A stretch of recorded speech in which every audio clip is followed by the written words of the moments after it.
if this is not 100% your passion and you're not ready to devote yourself to this fully, don't do it. Choose another career path, because no matter how long you work in this field, you almost never can disconnect. So that's something that I feel like I've done to help me kind of achieve where I am right now. It's just that lack of saying, look, it's 5-6 o'clock p.m. I'm done. I'm just going to sit on the couch and forget about news, because you just can't do that.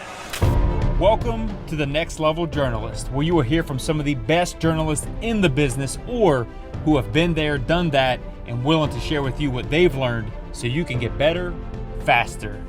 My guest today is someone I worked with at WLEX-TV in Lexington, Kentucky. When I was the weekend sports anchor, he was a reporter and fill-in anchor. And today, he is an anchor at WKRN in Nashville, Tennessee. Josh Breslow, thank you so much for making time for this today.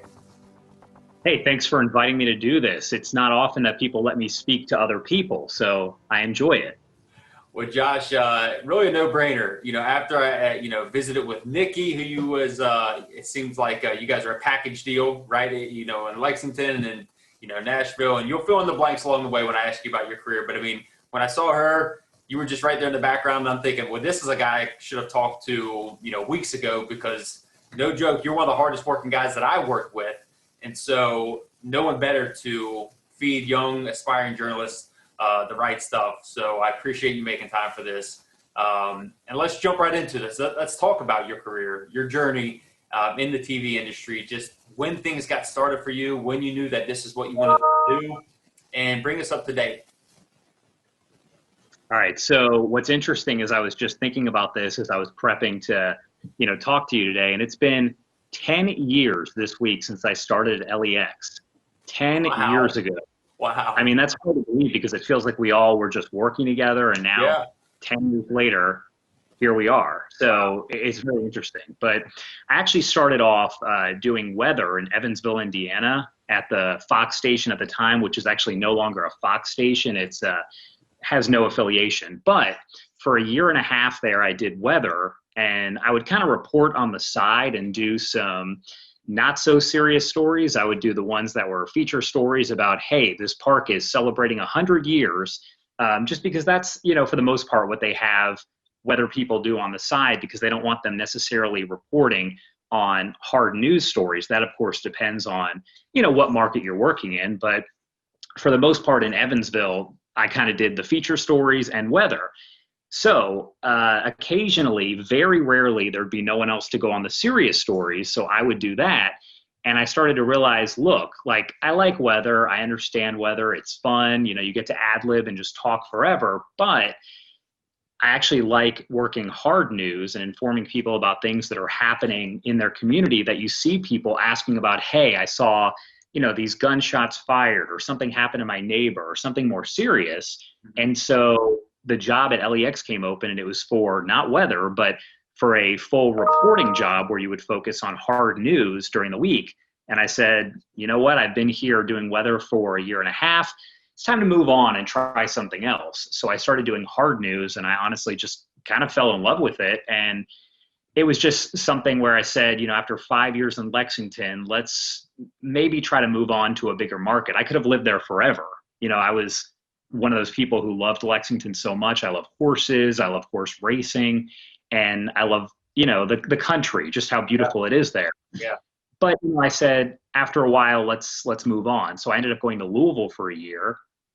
And after that, I stayed there for about a year. And then I went to Nashville when this job came open, which oddly enough, Nikki applied for the same job at the same time after we'd worked together in Lexington. And I took this job, and 4 years later, I just signed another contract with the station to stay here for at least another 2 years. So, I've been kind of all over the same area: Evansville, Lexington, Louisville, and now Nashville, and hopefully I'll stay here forever. So when you first got into this, you wanted to do weather. Did I hear that right then? Yeah, I 100% grew up loving weather. I lived in South Florida, which gets its share of pretty severe weather. We're talking hurricanes, like where most people here have snow days. We had hurricane days when you just wouldn't go to school for a week because a hurricane was approaching. And I loved, thunderstorms and things like that that were coming through. So I went to the University of Florida for TV, but also got a minor in meteorology, and said, I've always loved weather. This is what I want to do, not knowing that there's a lot of science and math to it. So if you're not great at science and math, which I'm not, might not be the best fit there. But yeah, I started doing weather and, fell in love with news and the harder news stories. I still love weather though. Like when a snowstorm is headed this way, snowstorm, I pay attention to that and, I love it, but my real passion is hard news. So take us back to how you broke in. How do you think that you got that first opportunity? I mean, if you're anything like the hundreds and thousands of others, you send out all kinds of tapes all over the place. I'm sure you sent out tapes, or did you send out links or DVDs? What was the first thing for you? That'll date you. So which one was it, a tape, DVD, or a link? So it was actually DVDs. You could send a link as well, but people wanted that. They don't want it anymore, but at the time they wanted that copy of the DVD. Yeah. And now it would be 12 years ago since I sent out those DVDs. And, rarely anyone who's watching this right now who's looking for their first job in TV will be like, what's a DVD? How do I even make one of those? Now you just upload it to YouTube and send a link. Yeah. I'll tell you what, that just occurred to me. Like if someone wants to stand out and really get their, resume on top of that news director's desk, you really want to confuse them, throw them a DVD, right? I mean, or VHS to really cause some trouble. But that's they send them an and they'll be like, what is this? Yeah, that you'll make the short pile because there won't be many of those. So back to the question though, how do you think you broke through? When you look back, what is it that you did, you think, that got you that first opportunity? Because that's one of the hardest things, just to break into this industry. Yeah, it was a hard part because, they say to you in school, they say, be prepared to not work for a little while. You don't know how long it's going to take. You're trying to get that first job. At that point, you don't have an agent or anyone that's kind of, reaching out to the news directors for you. You're doing everything on your own. You're sending out your own links, your own DVDs at the time. You have to look on, I don't even know if tvjobs.com still exists, but a lot of us used it at the time to see who's looking, who's hiring. So I basically just sent DVDs everywhere, and I was working a job at the University of Florida that was essentially just the station that we would work at in college, where you didn't really get paid a lot. You got minimum wage and you were getting the experience, but I was just waiting to get a job. So finally, a news director got back to me and said, we're not hiring for news or anything of that nature, but we're hiring for a weather job. And, we saw your tape and you can do weather. And, I convinced them I could do news at the time, even though I was not doing hard news. But so they said, we're going to hire you as a weather person. And for the most part, it's easier to get a job starting out as a weather person than it is to get a job as a news reporter, an anchor. Sports can be very difficult right now because, some of the sports jobs have kind of gone away. So there's fewer of those jobs. You know all about that because you did sports when I was reporting. So it just kind of depends what you're looking for. Producers are, also a job where I thought about doing that because you produce the newscast and there's few of those as well. So it's easier to get a job in a bigger market. So thankfully for me, having that weather background helped me get a job that honestly, after I graduated, I didn't have a job for 3 months. Some of my friends didn't have one for a year and a half because they were looking for solely a reporting job, or some of them wanted an anchor job, which is really hard to get right out of college unless you're willing to go to a very, very small market. Right. Josh, that's all great stuff, man. I never really thought about that, but seeing your background or understanding your background now, to have that meteorologist, under your belt, and the fact that you do news just speaks to being versatile. And no doubt you are every bit of that. Kind of the Swiss Army knife, a little more so than I even thought. I didn't know you had meteorology in your bloodline there. So knowing what you now know, though, being in the business for as long as you have been, what would you have done differently early on when it came time to send out those DVDs? What would you do differently that you think would really set people, or, would have set you apart? So a lot of people will say, I interned here, I interned at this station in my hometown, or, at a bigger market or something like that. The one thing that I never did, and I should have, I never did an internship. Those look great on your resume. You make friends, so to speak, with people who will hire you later on. And you kind of build those friendships that will help you to get a job. I chose to stay in school during the summers when most people do the internships. Honestly, thinking back on it, I always think that it would have been great, rather than going to school for, one of the summers, go do an internship. You don't think much about it because a lot of those internships turned out to be, logging interviews for the reporters, or bringing coffee to people, or just riding in the car. So they don't sound that exciting, but they give you the experience of being out there in the real world. I had no idea what to expect in my first job because I'd never been there in the field with anyone. I never did that internship. So looking back, if I had done an internship, it really would have helped out in the long run. Thankfully, I still got lucky with the meteorology degree, being able to get a job. But if I could have, I would have done an internship. And that would be my advice to anyone out there who does, want to get a job in news sooner rather than later. Do at least one internship during one summer when you might be at school, or might want to go home and be with your family. Just kind of sacrifice that one summer.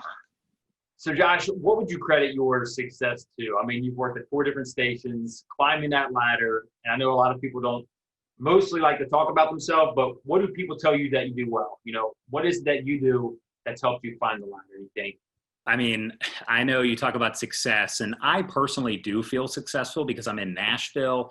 10 years ago, that seemed, unachievable to me. I thought no matter how hard I work, I'll never be in a big city like Nashville, but here I am. So I love it. And honestly, it's all about being prepared to not give up your personal life, but not have as much of a personal life as you might have in another job. This becomes like a second family almost. You have to devote all of your time, maybe all your time, to your craft and making contacts and coming up with story ideas. So rather than just saying, okay, I'm going to work 9 to 5 and then I'm free of work, let me unplug from my email, let me check no news. It's a different kind of field. So one thing that I did is when I worked in Evansville, in Lexington, Louisville, and even now, I make sure that I never disconnect my email. I pay very close attention to everything that is happening. And yes, it's tough when you just want to relax and lie around on the couch, watch some TV, binge some Netflix, but you have to be connected almost at all times when you do work in the news field. And that's something that honestly, you really have to prepare yourself for. And it's why I do always tell people when I talk to, students who are in school, I say, look, if this is not 100% your passion and you're not ready to devote yourself to this fully, don't do it. Choose another career path, because no matter how long you work in this field, you almost never can disconnect. So that's something that I feel like I've done to help me kind of achieve where I am right now. It's just that lack of saying, look, it's 5, 6 o'clock PM, I'm done. I'm just going to sit on the couch and forget about news, because you just can't do that. Yeah, that's some good transparent truth for sure there. And you get what you put into it. No doubt, like I said, I've seen you work as hard as anybody, and it's no surprise that you are in a place like Nashville.